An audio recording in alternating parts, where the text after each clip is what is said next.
All right, Carlos, good to see you again. Thank you for taking a few minutes this evening to share with the group some information about what's going on with Prime Air and the drone operations there with Amazon. Just to kind of let everyone know where you're coming from.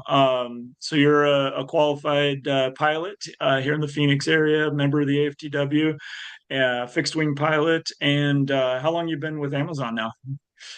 I've been with Amazon since June. I started the first week. I think it was June 3rd. That's when they actually started the deliveries.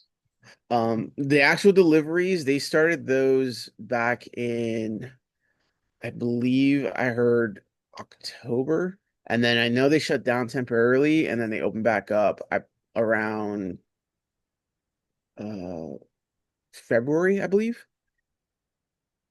Very cool. You should be seeing my screen. This is the pilot reference card you sent me. And we're going to share this with the AFTW on our Facebook page.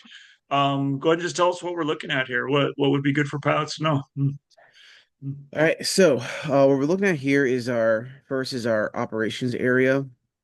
So you can see in the on the left picture right there, in the very center is where our pad is, and And that's this address at the bottom, correct? On Van Buren?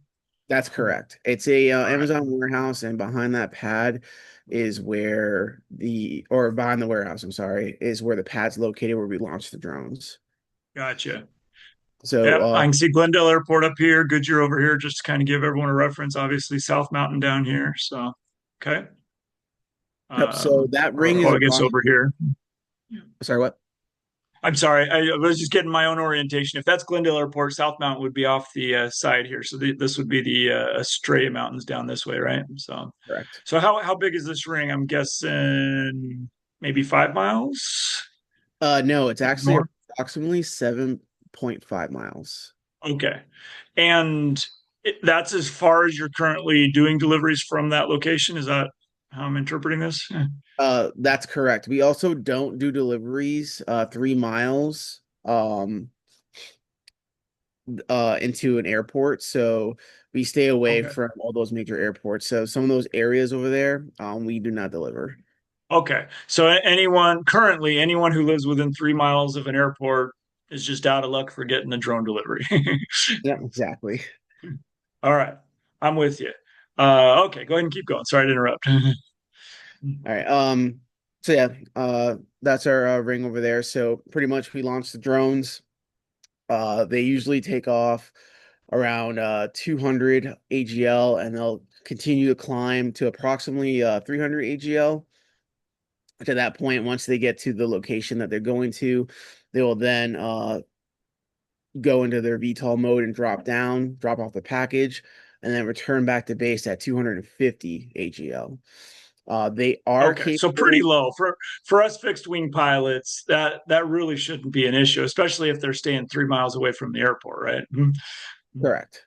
Okay. They can uh, go up to 400 during normal operations, and they are capable of going to 500 if for some reason something happens and they have to avoid an obstacle. So Okay. 500 is our cap. That's the highest that they'll ever go. As So for as far as fixed wing, traffic avoidance with manned aircraft, the obvious concern here is helicopters, right? Manned correct. helicopters. Oh, Yeah, we're not really too concerned for fixed wing unless there's some sort of emergency that's going on where it requires you to land in that area. But for helicopters, that is a little bit more of a concern. They do have a detect and avoid system where they'll see something and they'll avoid it. But obviously, no. tell us a little more about that. So obviously these things have a set flight plan when they leave the pad. That's what you call it, right? The pad. Yeah, um, we call it the so paddock to be exact, but we just call it the pad to keep it simple. okay, yeah. So the warehouse, whatever. When it's leaving with the package, it obviously has a specific flight plan, a route, an altitude, a destination. And you're saying if something unexpected like a helicopter gets in the way, um, what can you tell us about like how far it's sensing or in terms of distance or time? Um, like if the helicopter pilot is totally oblivious, is the drone just going to turn and go around it, or what should they expect? So it'll do what it needs to. That's the way it was kind of explained to me to just avoid. But it's not just the sensors on board; it's also in taking data from ADS-B as well. So the drone will know where you are before you know where the drone is, obviously, because it's so Hmm. small. But yeah, no, it'll depending on what is going on, it will just see like the flight path or where the obstacle is and just either avoid it, descend, or climb based upon just the information it has. And if it needs to, if it's something like really, really bad, it will do a safe landing somewhere. It'll just pick a spot that it needs to be safe and land automatically. Gotcha. Can you tell us anything about the size or the weight of the drones without the Um, package? so let's see. The drones are approximately around 80 pounds, Wow. with everything installed. Um, and And payload's only like 4 or 5 pounds. Is that right? correct, we don't take anything higher than approximately 5 pounds. Okay. Gotcha. Okay. And I can see on the graphic here, 58 knots for transit speed. So these things are moving pretty good clip. Oh, Yeah, no, they move okay. pretty fast. They start in VTOL, so they're kind of slow at first, but once they go over uh from um from VTOL to straight flight, they zoom pretty quickly. Gotcha. Gotcha. All right. Well, I know, we're not going to ask you to share any proprietary information, but just to give folks a sense, like how busy is this operation currently, and do you expect it to stay the same or get busier as we move forward? Like if someone was standing there on Van Buren watching this happen, is it just a drone every now and then, or is it pretty continuous? What's going on? It's pretty continuous. Pretty much from sunset to sundown, or sorry, not sunset, sunrise to sunset. I know what you Um, meant. we are pretty consistently operating the drones. Gotcha. If you were to stand there, you would see drones just nonstop, leaving and returning back to the landing pad. Okay. And I'm guessing it's probably just going to keep growing. More deliveries from this facility. Is there talk about other facilities in the Phoenix area? This is currently the only one, right? Around Correct. Phoenix. Yes. So they do have plans to expand. Um, Overall, I can't really get into too many details about that. There's a little bit online if anyone's interested to look that up. But they do have a lot of expansion plans and a lot of positions available coming soon as well. Um, but as far as Phoenix, I believe this will be the only one for the time being. Okay. Speaking of online info, I did do a quick search. I'll include this link in our post on the AFTW website. This is just an Amazon jobs page. Looks like it's dedicated. This is part of what they call the prime air, which I mean that includes the 767s and everything, right? That we see with prime air on the side. These are the little aircraft for prime air. Looks like there's some more videos down here. If anyone listening to this briefing is interested in a job, I mean, are I assume being a fixed wing pilot, adds to your credentials. What's the title, the job title someone should go search for at Amazon Jobs? I see the button here, Um, view open roles. so there's two to start with at Amazon. You'd have to find the drone assistant where you're doing more of the ground stuff. And then the next step up from there would be the flight monitor, is what they call them. So if you put in drone assistant, you'll see that one. And if put in flight That's monitor, you like the see entry level position. correct, because they want you to understand everything that's going on with the drone, everything that's going on the pad. Because once you become a flight monitor, you're basically inside on a computer. You're watching what everyone's doing, but you need to have an understanding as to um as you're watching people doing stuff that they're doing the things correct. because ultimately the flight monitor is the PIC. And for instance, if you didn't see someone pre-flight a drone correctly, you shouldn't be sending that drone up. Mhm.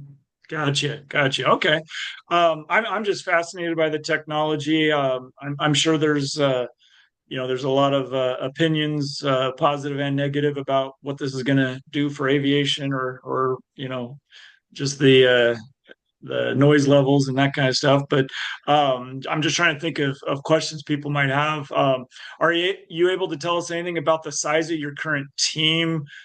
I'm just curious, like how many people are involved in this operation currently in Phoenix, and roughly what percentage of them are rated pilots? Are you able to tell us that, even I don't think I generally? can give numbers, but I can say Okay. a good amount. Well, you only need your drone license to work here at the moment. A good amount of the team are licensed certified pilots, even including some CFIs as well. Gotcha. Gotcha. Okay. Very good. Well, you mentioned the remote pilot certificate. This is a good time. Let me just clear up I don't know if it's a misconception or just some new information for anyone thinking about getting their remote pilot certificate. It's pretty easy if you're already a rated pilot with a current flight review. There's just a test. Is it AOPA that hosts it, or maybe there's more than one? But you can go take an online test, and then most people think they need a DP, and there are designated pilot examiners that are qualified to give remote pilot certificates.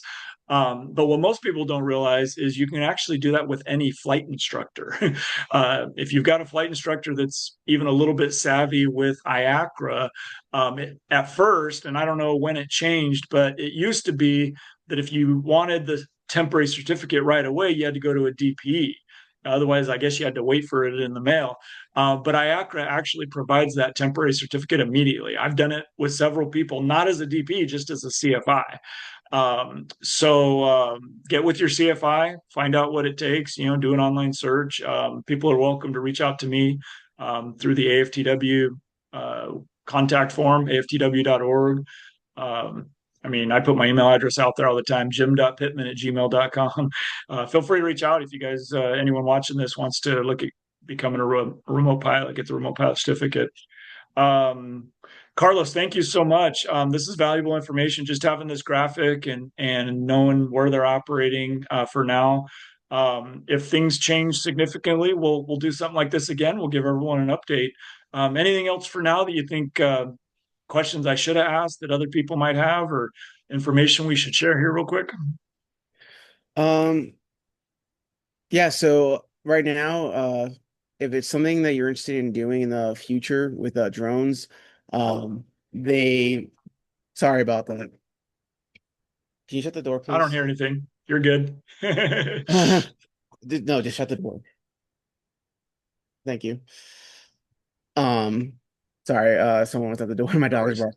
barking. So if you're interested, right now is probably one of the best times to get into this. Okay.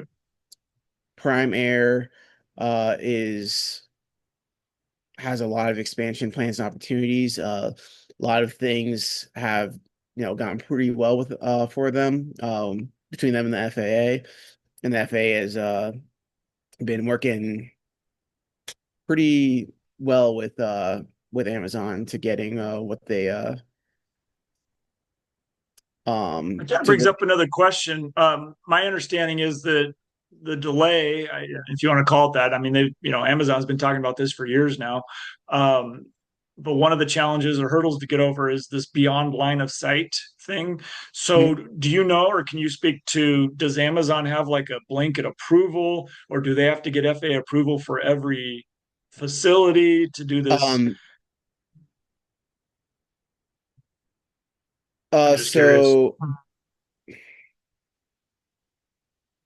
I'll say, 'cause I don't know how detailed I can say about it, but they do have an exemption through the FAA to operate beyond visual line of sight. Nice. Am I right? That was the big, or kind of the last big hurdle after figuring out the technology itself. It's the regulatory part, right? Mhm. Correct. So makes sense. Hmm. Okay, cool. Well, thank you again. Appreciate you taking the time out of your busy schedule, and we'll get this information out to the AFTW and encourage everyone to share it, especially with helicopter pilots. Oh, you told me offline you maybe don't know if it was a crop duster or an ag plane or something, but you did see a fixed wing plane that was lower than they probably should have been. So hopefully that wasn't any of our AFTW members, but we now know there's a lot of drones operating in this area and probably more to come. So cool. Yep, that's correct. All right, man. All right. Well, keep up the great work out there, and we'll talk again soon. Of course. And if you have any further questions, feel free to reach out to me.